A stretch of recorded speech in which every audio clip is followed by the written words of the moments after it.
చివరికి ఈరోజు కూడా జంతువుల కొవ్వుతో కల్తీ జరిగిందన్న నెయ్యిని వాడలేదని ఈవో చెప్పారు కదా అని మళ్ళీ ఇవాళ న్యాయస్థానం మళ్ళీ ప్రశ్నించింది. ఇవాళ కూడా ప్రశ్నిస్తూ చంద్రబాబు నాయుడు గారిని ఆక్షేపిస్తూ చంద్రబాబు నాయుడు చేసిన తప్పును ఎత్తి చూపిస్తూ చంద్రబాబు నాయుడు గారు స్వయంగా తాను ఏర్పాటు చేసుకున్న సిట్టును రద్దు చేస్తూ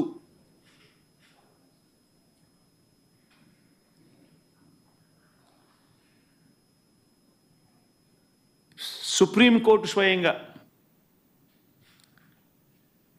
సిబిఐ డైరెక్టర్ పర్యవేక్షణలో 2 సిబిఐ అధికారులతోనూ వీరికి రాష్ట్రానికి చెందిన 2 పోలీసు అధికారులు అసిస్ట్ చేస్తారు అని చెబుతూ వీరికి తోడు food safety and standards authority of India FSSAI నుంచి కూడా ఒక అధికారి నియమితులై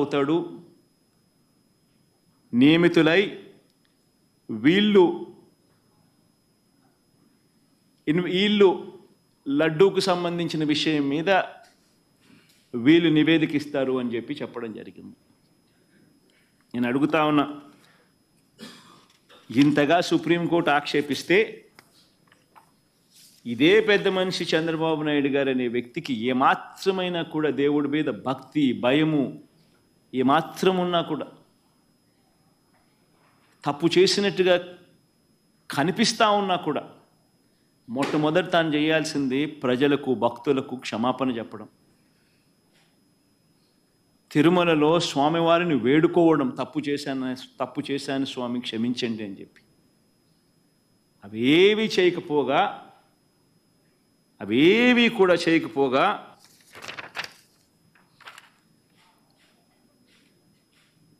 తన టీడీపీ ట్విట్టర్ హ్యాండిల్ నుంచి వాళ్ళు రిలీజ్ చేస్తూ ఉన్న అబద్ధాలతో మరో ట్విట్టర్ హ్యాండిల్ నుంచి వాళ్ళు చేసిన మరో ట్వీట్, చంద్రబాబు నాయుడును కోర్టు తిడితే మీ పాపం పండింది జగన్, తిరుమల లడ్డు కల్తీపై సుప్రీంకోర్టు సీరియస్ అని చెప్పి జగన్ మనల్ని తిట్టినట్టుగా వక్రీకరిస్తూ ట్వీట్. ఇంకా ఫర్దర్గా వక్రీకరణలో భాగంగా అబద్ధాల్లో భాగంగా తిరుమల లడ్డులో జంతువుల కొవ్వు కలిపిన కల్తీ వ్యవహారంపై సుప్రీం సీరియస్ కావడంతో జగన్ రెడ్డి ధర్మారెడ్డి మా బావంట, ఇది ఇంకో కొత్త అబద్ధం, మా మామ కరుణాకర్ రెడ్డి అంట, ఇది ఇంకొక పెద్ద అబద్ధం, అడ్డంగా బుక్ అయ్యారంట. అసలు ఎవరు బుక్ అయ్యారు? ఎవరిని సుప్రీంకోర్టు తిట్టింది? ఎవరి మీద సాక్ష్య ఆధారాలు కనిపిస్తూ ఉన్నాయి? నువ్వు చెప్పిన మాట ఏమిటి? నువ్వు అన్న మాటలు ఏమిటి? స్వయంగా మీరు అపాయింట్ చేసుకున్న మీ ఐఏఎస్ ఆఫీసర్ టీటీడీ ఈఓగా ఉంటూ తాను అన్న మాటలు ఏమిటి? ఎవరు తప్పు చేసినారు? ఎవరు దేవుడి సమక్షంలో దోషులుగా ఎవరు నిలబడాలి? ఎవరికి దేవుని మీద భక్తి ఉంది, భయం ఉంది? అన్న కర్మ ఏమిటంటే ఈ మనిషికి దేవుడు అంటే భయము లేదు, భక్తి లేదు. దేవుణ్ణి సైతం రాజకీయాలలో వాడుకునే అన్యాయమైన బుద్ధి ఈ రాజకీయ నాయకుల్లో ఉంది. కాబట్టే ఈ చంద్రబాబు నాయుడు గారు లాంటి అన్యాయమైన రాజకీయ నాయకులు ఉన్నారు కాబట్టే మన కర్మ మనకి నిజంగా రాష్ట్రానికి రాబోయే రోజుల్లో ఈ పాపం, దేవుని కోపం ఆంధ్ర రాష్ట్ర ప్రజల మీద పడకుండా దేవుని నేను వేడుకుంటా ఉన్నాను. ఆ పాపం అనేది చంద్రబాబు నాయుడికే పరిమితం కావాలి. చంద్రబాబు నాయుడు అబద్ధాన్ని మోస్తా ఉన్న చంద్రబాబు నాయుడు గారి కూటమికి మాత్రమే పరిమితం కావాలి అని చెప్పి, చంద్రబాబు నాయుడు గారు అబద్ధాన్ని మోస్తా ఉన్న, అబద్ధం అని తెలిసినా కూడా మోస్తా ఉన్న ఆ నాయకులకే పరిమితం కావాలి అని నిజంగా దేవుణ్ణి అందరం ముక్కోవాలి, ముక్కుంటున్నాం కూడా.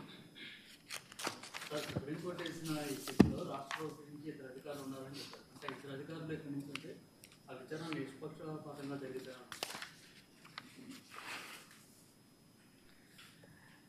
అల్టిమేట్గా ఒకటి గుర్తుపెట్టుకోవాల్సింది ఏమిటంటే, ఇది వెలుగులోకి వచ్చిందంటే కూడా ఇవన్నీ కూడా వెలుగులోకి వచ్చాయంటే కూడా దేవుడే నడిపించాడు. వెంకటేశ్వర స్వామితో ఆడుకుంటా ఉన్నారు, వెంకటేశ్వర స్వామి నడిపిస్తాడు. ఇటువంటి అన్యాయాలు చేస్తూ ఉన్న వ్యక్తులకు ముటిక్కాయలు వేసేది కూడా ఆయనే వేస్తాడు.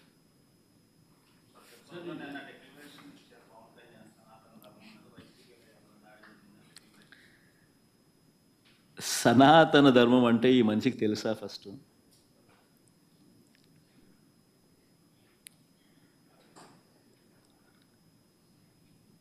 సాక్షాత్తు నువ్వు ఆ కూటమిలో ఉన్నావు. సాక్షాత్తు చంద్రబాబు నాయుడు నీ కళ్ళ ఎదుటే ఈ తప్పు చేసినాడు. తప్పు అని నీకే కాదు, సామాన్యునికి 6 ఏళ్ల పిల్లోనికి కూడా కనిపిస్తూ ఉంది, నీతో సహా. మరి నీ కళ్ళ ఎదుటే కనిపిస్తూ ఉన్నప్పుడు, నీ కళ్ళ ఎదుటే వెంకటేశ్వర స్వామి ప్రతిష్టను తగ్గిస్తూ, వెంకటేశ్వర స్వామి లడ్డు విశిష్టతను తగ్గిస్తూ, కావాలని దుర్బుద్ధితో రాజకీయ లబ్ధి పొందేందుకు ఇన్ని కోట్ల మంది వెంకటేశ్వర స్వామి భక్తుల మనసుల్లో ఒక అనుమానం క్రియేట్ చేయడం, దానివల్ల అపవిత్రత తిరుమల తిరుపతి దేవస్థానానికి, తిరుపతి లడ్డు విశిష్టతకు తగ్గిస్తూ జరిగినప్పుడు, అందులో నువ్వు కూడా భాగమై,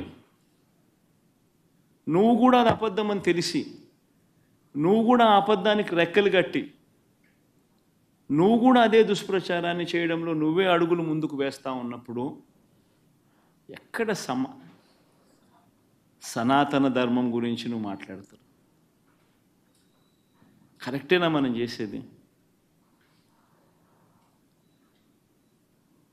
ఏదైనా కానీ తప్పు చేసినప్పుడు ఆ తప్పును మనం ఎత్తి చూపలేకపోతే, ఆ తప్పును గుడ్డిగా సమర్థించడం మొదలుపెడితే, అందులో దేవుని విషయంలో సనాతన ధర్మం అని చెప్పి మనం చెప్పుకోవడం ఎంత మటుకు ధర్మం?